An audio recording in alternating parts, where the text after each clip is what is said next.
kayo sa Ginoo. Palakpakan na to ang Ginoo. So, abi nindo, ang dali kayong magkahuman sa wali kanang kusog ang amen. Amen. Kusog yung mag-amen para dali rin kumaman. Salamat kayo sa Ginoo. Okay.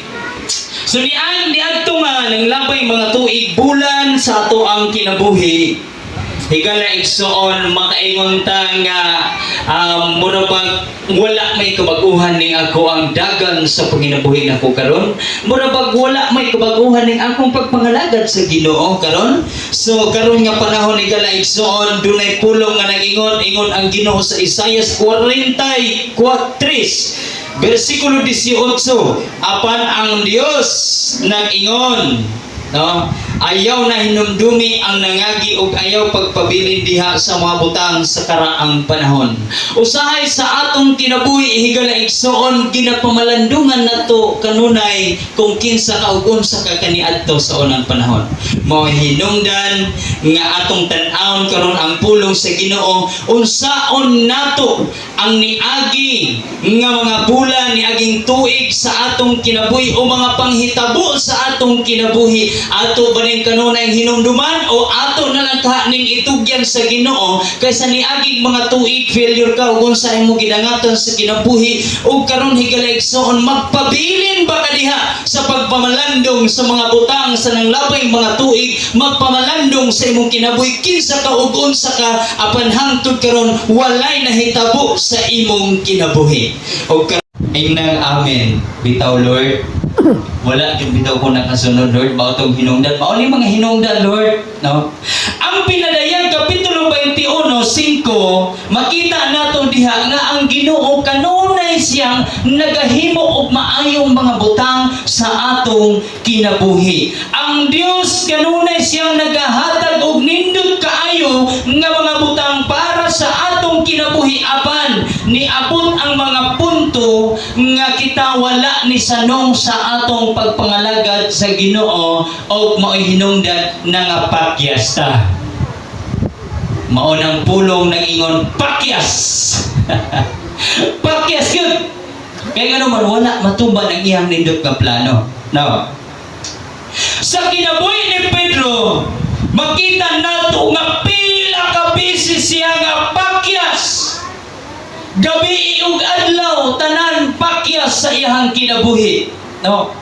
Apan sa diha nga ingon ni Ginoong Kristo adto didto sa dagat palaod itaktak og balik ang imong pugod maging sa tuwa Sunday school kaganiha. Og ingon ni Pedro kay imo mang sulti. Sige, tumanon ako. Siguro higala igsoon sa atong mga kinabuhi o ni atong niglabay tuig atong January, February hangtod karon sa naabot ang July, naabot na po ang moabot na po ni July. Nahuman na ang June. Siguro ang ato ang pagkinabuhi puro ta pakyas. Mura tag si Pedro. Magkaingon kasi mong kinabuhi nga unsa naman ni? Puro man ni pakyas ni. Pero ang dunay buhaton ang Ginoo karon higala igsoon. Basig na pakyas ka ni atong mga bulana, ni atong mga tuiga nga nang labay. Karon higala igsoon magbalampuson ta ka. Siguro na kay plano nga nindot kayo pero napakyas ka. Na kay business nga nindot kayo pero napakyas ka. Na kay nindot kayo nga gusto gyud nimong buhaton pero napakyas ka. Karon higala igsoon gusto sa Ginoo nga sugdan kaniya pagbalik. Remember sa kinabuhi ni Peter, ana niyang diskartig himo na niya. Pero sa diha nga kung si Jesus na gani ang magsugod sa imuha, inyong taka mag-awas-awas ang panalangin, walay failure. Puro gina victory, puro gina kadaugan. Kaya nga naman nagsunod man ka diha sa Ginoo. Kung ang Ginoo gani ang magsugod sa imong kinabuhi, wala gyud na say failure. Pero kung ikaw mismo ang magsugod sa imong kinabuhi, plano nimo imuha na ako ra ni Lord. hinumdumi nga kung unsa ang imuhang plano, lahi ang plano sa Ginoo. Mao nang kailangan ta mo submitar ug mosunod sa Ginoo. Ingon pa niya, ayaw dalaa ang pakyas nimo kanunay nga kinabuhi hangtod sa imong kamatayon. Nganong magsige magkagdala-dala ang pakyas nimo nga kinabuhi? Mamatay na lang ka.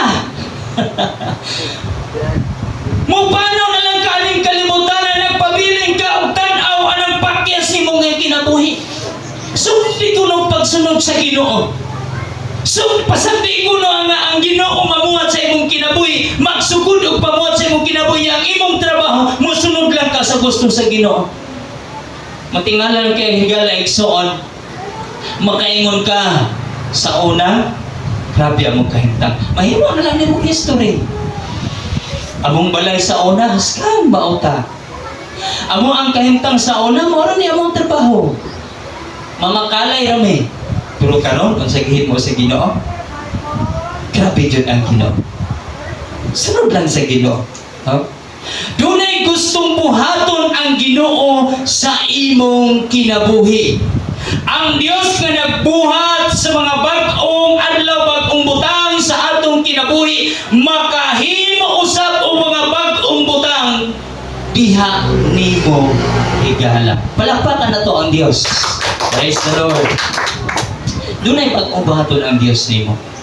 Siguro makaingon ka nga naa di ay naaram din nindot kaayong diskarte, naaram din kay nindot ka panginabuhian, naaram din ay kay simple lang kayo nga dili ta mabalaka.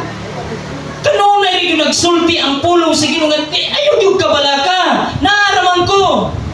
Ngano kaha nga mabalaka ta? Yes, ang kulang nato upila ta sa Ginoo.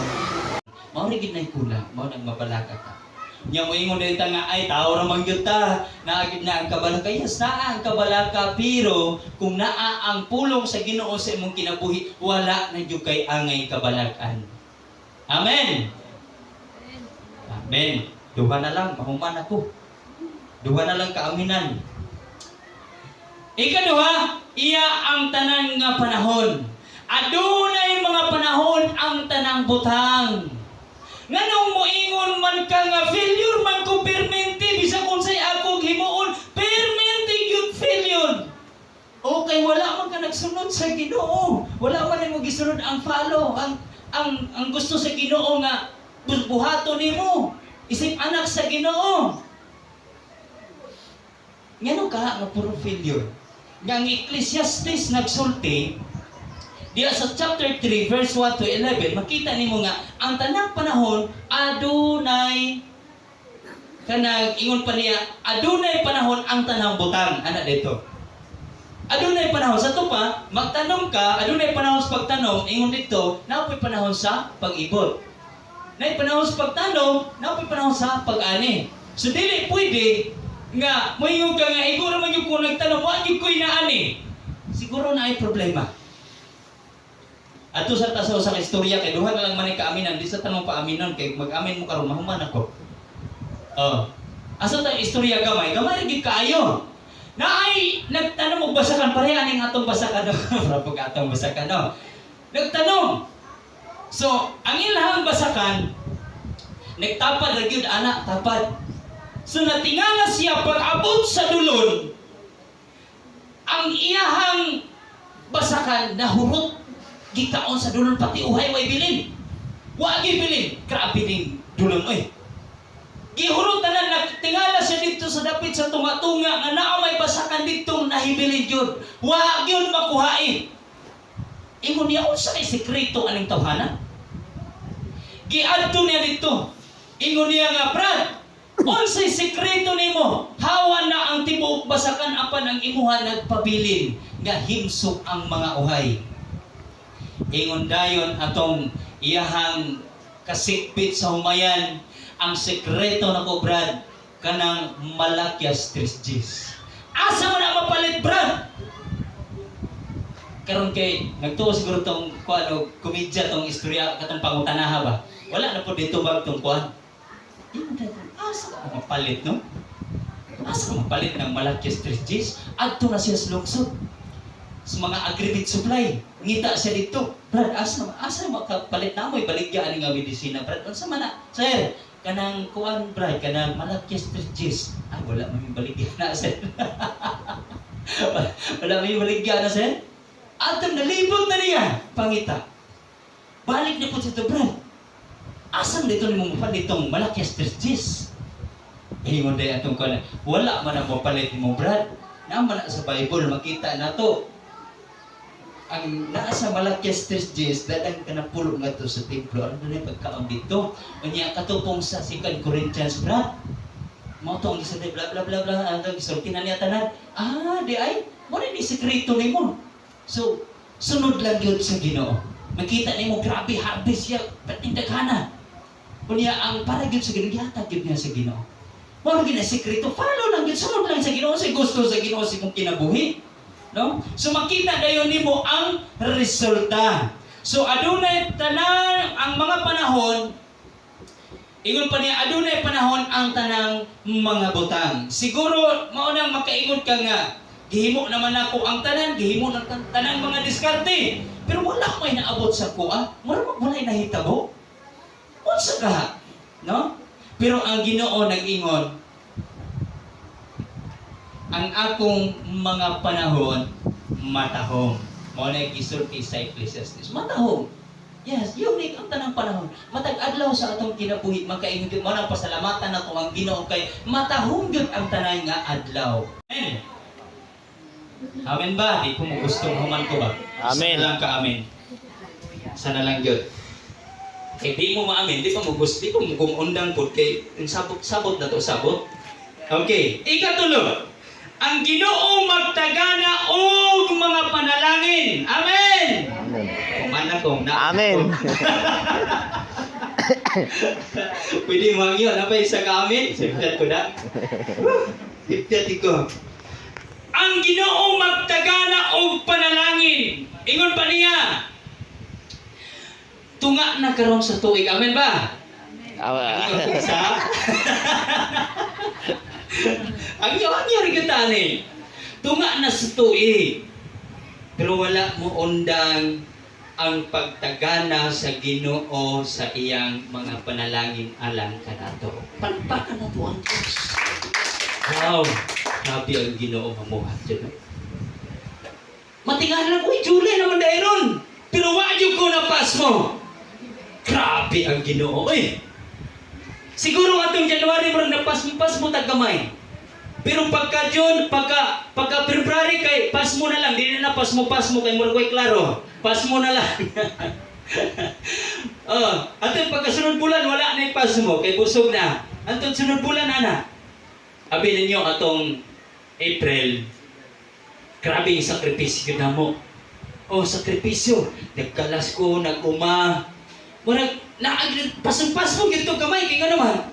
Atong higayon na sa kanang wala pa may nag-uma, ang mga bata dili mo kaon o karlang, dili mo kaon o kanang mais nga dinungag. Pero atong higayon na magkayong grabe nila mangaon. Halos magpasmo-pas mo na lang kong kamay. Pasmo kong kamay kay siguro na lang ako sa mga bata. Mais grabe pa kanon maglungag may karlang grabe. Mangutana pag naa pa na mag-away pa mga bata. Pero ako ni kamot na ko hakpas pagkahuman na tanong perting inita. Ingon sa kong ugangan nganong mananong mangyud mo nga perti man yung inita. Akong lapalapa perti ng hapdusa. Kay bisan pag magtiniil ko hait na kaayo ang mga yuta. Tungod kinaugan gid siya. Ingon sa kong ugangan dili pa gyud maayong magtanong ta karon. Pizza 21 sa Abril. Ingon ako nga magtanong ta. Kay igo nga mahumantag tanom muulan. Ingon ako. So, ingon na po niya, dili ba ya pwedeng mananong ta karon kay wala pa gyud ko ano, wa ko'y takdol. Bawal pa. Ingon ako bahala na ng takdol. Ingon ang Ginoo pananaw sa buntag untog hapon bisan unsang panahon na mananong ta kay ingon niya ako ra gyud magpaturok kamo ang magtisok sa liso ako ang magpaturok ako ang magpabunga og ang last ninyong trabaho mo harvest na lang mo ni nasa kong kasing-kasing tanong Pag-ana ni mo siyuta, perti yung gahiya, pag-abot silalom kay humok. Grabe gibuhat sa Ginoo ba? Ya natingala ka. Maugyat mo itong trabaho, ikaduha na rin nga basis nga gibuhat sa Ginoo sa amuan. Atong niagi mo ora gyapon April, January nagtanom pero kining karon April gyud na ako gitanom kay init gyud kayo. Katong niagi kay January man to. So naabkan og April perti inita. Istingan pud nako. April ko ginitanom kay perti yung inita. Liman ka previous pang mga bulan perti nang inita. Pero tungod sa gahom sa Ginoo, o pagsalig sa Ginoo, pagtuo sa Ginoo, kanang gisunod gud nimo ang gusto sa Ginoo ba? Karon unsay nahitabo? Katong tinanom na mo mga mais, tinanom na mo mga pananghoy, kamote, ingon ni Papa ayaw sa ninyo itanom ng kamote, ginan niyang asawa, si Mama, kay malaos gyud na siya kay perti yung inita. Ingon nako nga ma, sagdi na kay nga na mo gyud sa Papa. Sagdi na siya. Itanom lang, tanom tanan. Ang binhi nga among gitanom unya katong malagkit daot-daot naman gito, wa na may lain ato, pero ngun ako Lord, napagi mo turok ani. Tanong lang gyapon. Nanay mga daot. Pero nakakaon pa sila brother at sila Ma'am Anwag na dala pa dito sa kwento. Naapay daghan dito. Oh, di naman ako madala kay daghan man kayo. Kabalo ka kung sa gibuhat sa Ginoo? Ang among uma kay perti man laging inita atong panahon no. Pagpugas ang mga tanom, ang mais ni Builo og turok, perting kabuka, ang sakbot na salt. Grabe gibuhat ang Ginoo ba? No? Dapat unta ang sakbot mo Builo. Wala ang tugkaron perting hawanas maisan. Nasaot ang sagbot kay ang tanong mo ay ni Builo. Praise the Lord. Palagpakan na to ang Ginoo. Ingon ana ang Ginoo manalangin kung kanunay ang imong pagtuo sincero gyud. Amen. Ingon sa kasikbit, unsa may inyong giabono anak ingnan akong ugangan nga lalaki. Ingon sa kong ugangan, wala gyud nay abono ng among mais. Unsa may sekreto ninyo? Katumang gud akong umagat nagtanom ani nga pastor, giampuan ra man na. Ingon akong ugangan, bisag kinan-an sa mananapwa gyud ni kaon nga mananap. Grabe ang Ginoo manalangin eh. Manang mga tunga-tunga siguro sa ugos ani kaon na putag ginaling nga mais. Palagpakan na to ang Ginoo. Grabe gyud. Mo na nga salamat gyud kayo sa Ginoo. So nga maka-encourage ko sa iduha, igun ang Ginoo nga nagtagana ang Ginoo og nindot nga mga butang, mga panalangin sa iyahang katawhan. Unsa man ang gitagana sa Ginoo karong July sa imong kinabuhi, magmauswagon ka. Una, lamisa ang giandam sa Ginoo, gitawag ni siyang provision. Unsa mga provision? Na kay pagkaon, nindot nga trabaho, si Ma'am Ana problema pero karon gi-provide sa Ginoo. Amen. Grabe ang Ginoo malalangin. Mauni kitagana sa Ginoo sa bulan sa July. Na kay pagkaon, na kay trabaho, grasya sa Ginoo kanon ay ihatag na sa Ginoo sa imuha. Ikaduha, ang kitagana sa Ginoo lana. Niining panahon ay gayinsoon, adunay anointing sa Ginoo nga hitabuon sa imong kinabuhi para malig-on ka sa pagpangalagad nga kaniya. Palagpakan na po ang Diyos. Iabot ang kakapoy sa imuhan at itong nanglabay mga tuig. Pero karon higala igsoon, malipayo na ka. Amen! Ang iyong po isa. Salamat kayo sa Ginoo. Malipayo na ta! Bisag kapoy kayo ang imong lawas sa kalisod, sa panginabuhian apan sa diha nga ang Dios nagtagana og panalangin para nimo, malipayon na ka. Salamat kayo sa Ginoo. Og sa katapusan mo hangyo og last nga amen. Isalig lang yun na sa Ginoo ang tanan. Amen. Ano na yung sekreto? Kung failure man ka niya itong labay mga tuig, salig na sa Ginoo. Yatong panahon na si Papa pa ang nag-uma. natingala gyud siya kay nahurot og kaon sa mananap ang iyang mais. Nakaturok. Pero gikut-kut og maayo mga mananap. Gikan sa lawas padulong sa mga dahon, wa gyud mapusli. Ingon ni Papa, kamo lang sa imo puli. Og tanom, mo tong nasuroy nila ninaw dito nga uma sa una. Kami na pud nagtanom. Karon niya dito ana hurot na. Nagtanom mi. Mao na tong sa mao nang karon og mamugas og mais, di na siya palig-alig. Moingon na siya nga kamulay pangalaman na. Kay nakita niya grabe pamuhat yun ang Ginoo. Di ko mo tanong og panuig.